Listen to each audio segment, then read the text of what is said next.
Hello, স্বাগত সকলকে আর একটা নতুন ভিডিওতে। কিছুদিন আগে আপনারা খেয়াল করে দেখবেন একটা মুভি বেরিয়েছিল বনি সেনগুপ্তর, যার নাম হচ্ছে, অর্থাৎ মুভিটার নাম হচ্ছে রবিন্স কিচেন।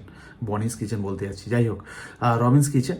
তো এই মুভিটা বেরোবার পরে অনেকে রিভিউ করেছে, সেটা রিভিউ ছিল না, রোস্ট ছিল, মানে দেখে তো মানে আমরা বুঝতে পারিনি মানে মুভিটা এরকমই ছিল। সেটা অনেকে করেছে, তাদের বিশ্লেষণ তারা রেখেছেন, যারা রিভিউয়ার রয়েছে, বিশ্লেষণ যারা করেন তাদের যেটা পয়েন্ট অফ ভিউ তারা রেখেছেন।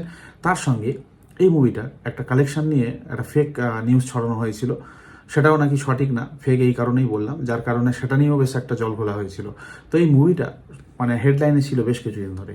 তো আমি এই মুভি নিয়ে কথা বলবো না, কারণ এই মুভিটা আমি দেখিনি, রিভিউ করিনি। আর আমার মনে হয় আমার ঠিক কল ছিল, যা দেখছি সবার রিভিউ দেখার পরে যা মনে হচ্ছে যে আমার ঠিক কল ছিল।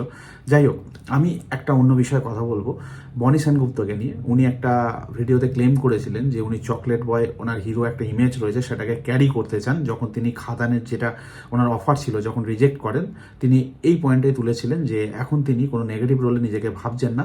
তিনি যে চকলেট বয় তার ইমেজটা রয়েছে, যে হিরো ব্যাপারটা রয়েছে, সেটাকে ক্যারি ফরওয়ার্ড করতে চান, একটা হিরো হিসাবে নিজেকে প্রতিষ্ঠা করতে চান। খুবই ভালো জিনিস, কিন্তু তার আগে বুঝতে হয় যে আমার ক্যাপাবিলিটি, আমার ক্যাপাসিটি, আমার ধারণ ক্ষমতা কতটা রয়েছে, মানে কি করতে পারি আমি। যদি না আমি করতে পারি, সেইভাবে নিজেকে গ্রো করতে হয়, একটা সময় দিতে হয় নিজেকে। হঠাৎ হঠাৎ কোনো ডিসিশান যেখানে আমার হিরো বলে সেট করে দিচ্ছেই আমি চলে যাব, সেটা যদি করা হয়, তো ওনার যেটা বর্তমান অবস্থা সেটাই হয়। তো আমি যে বিষয়ে মেনলি বলতে চাইছি, বা যে বিষয়টা কথা বলতে চাইছি, সেটা হচ্ছে বনি সেনগুপ্তর লাইফের সব থেকে বড় একটা ভুল ডিসিশন ছিল খাদানের যে রোলটা ওনাকে অফার করা হয়েছিল, সেটাকে উনি ডিক্লাইন করেছেন, যেটা রিজেক্ট করেছেন। তো এটা হচ্ছে সব থেকে বড় ভুল ডিসিশন ওনার লাইফে। উনি ভাবছেন যে আমি একটা হিরো হয়ে গেছি, তাই আমি এই জায়গাটা থেকে, আমার এই ক্যাটাগরি থেকে আমি নামতে পারবো না। এখন সমস্যাটা কি হচ্ছে, বর্তমানে যে সমস্ত হিরো অ্যাক্টর অ্যাক্ট্রেসরা আসছে, কলাকুশলীরা আসছে, তারা যদি কোনোভাবে হিরো হয়ে যাচ্ছে, আগে হিরো হচ্ছে তারপরে অ্যাক্টর। কিন্তু উল্টোটা হতো আগের যে সমস্ত প্রসেনজিৎ চট্টোপাধ্যায়, জিৎ দেব, তারপরে আগে রঞ্জিত মল্লিক, উত্তম কুমার, সৌমিত্র চ্যাটার্জি, অনিল চ্যাটার্জি, রবি ঘোষ, বড় বড় যে সমস্ত সব নাম আছে, এখন খরাজ মুখার্জি বলি, কৌশিক ব্যানার্জি বলি, যে কোনো কলাকুশ সবাই, সেটা শুধু লিডিং হিরো না, তারা আগে অ্যাক্টার, তারপরে কোন রোল করছে সেটা নির্বাচন করেন।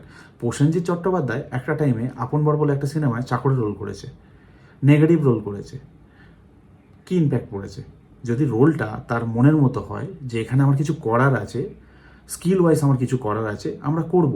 এটা শুধু প্রসেনজিৎ চট্টোপাধ্যায় না, অনেকে করেছে।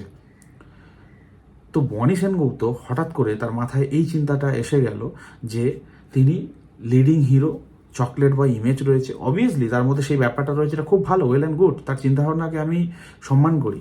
কিন্তু তার সঙ্গে তাকে বুঝতে হবে এই বরবাদের পর থেকে উনি কী করছেন, সেটা তাকে যদি তিনি নিজেই অডিট করতেন, তাহলে নিজেই অ্যান্সারটা পেয়ে যেতেন। অবশ্যই নিজের প্রতি কনফিডেন্ট, মানে বিশ্বাস, এই জিনিসগুলো থাকা দরকার আছে।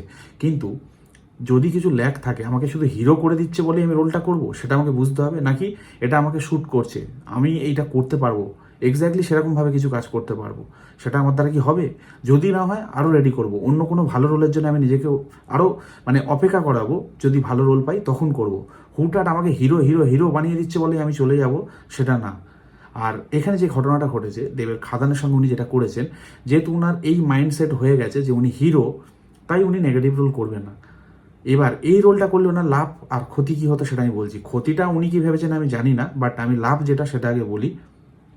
সেটা হচ্ছে, খাদান একটা বিরাট বড় মাপের একটা সিনেমা, দেব রয়েছে, যিশু সেনগুপ্ত রয়েছে, বলিউডের অনেক তারকারা আসছেন শুনেছি।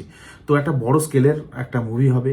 দেবের অডিয়েন্স যারা রয়েছে, ভক্ত যারা রয়েছে, তারা বসে আছে, কারণ দেব কিছুদিন অন্য ধরনের একটা মুভি করেছে, অনেক দিন পরে অ্যাকশন জনারের মুভিতে ফিরছেন। তো মানুষ নর্মালি একটা ক্রেজ তৈরি হবে তার ভক্তদের মধ্যে আর সাধারণ মানুষের মধ্যে, যে হ্যাঁ কি হচ্ছে দেখি। আর কয়লা মাফিয়া নিয়ে এই ধরনের কাজ আমাদের বাংলা ফিল্ম ইন্ডাস্ট্রিতে কখনো হয়নি। তো এই মুভিটার একটা হাইপ রয়েছে এখনও, আর আরও হাইপ ক্রিয়েট হবে।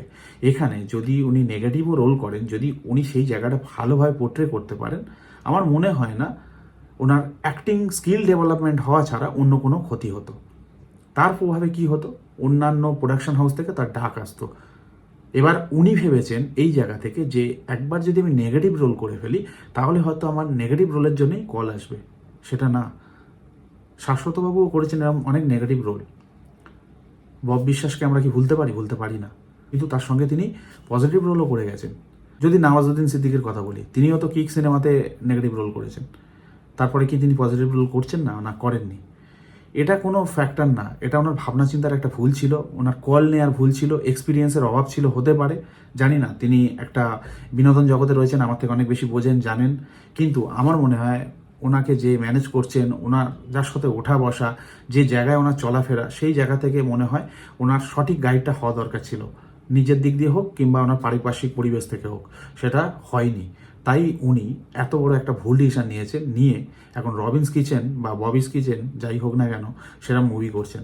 রবিনস কিচেন, আমি জোকসা পাট, আমি আর কি মানলাম, যাই হোক, তো এ ধরনের মুভি করছেন। আমি মুভিটা নিয়ে কিছু বলতে চাই না, কারণ আমি মুভিটা দেখিনি, কিন্তু আরও যে সমস্ত আমার রিভিউয়ার বন্ধুরা রয়েছে তাদের ভিডিও দেখে আমি বুঝেছি যে সেরকম ধরনের না, এইভাবে কেউ একটা মুভি সম্পর্কে বলতে পারে না। তারা যেভাবে রিভিউ দিয়েছেন প্রত্যেকেই প্রায় যারা দেখেছেন, তো কালেকশন নিয়েও বেশ কিছু কথা হয়েছে। তো এই যদি ওনার ইম্প্যাক্ট হয়, এই যদি ওনার আউটপুট হয়, আমার মনে হয় না এরপরে কে ওকে লিডিং হিরোর জন্য ডাকবে।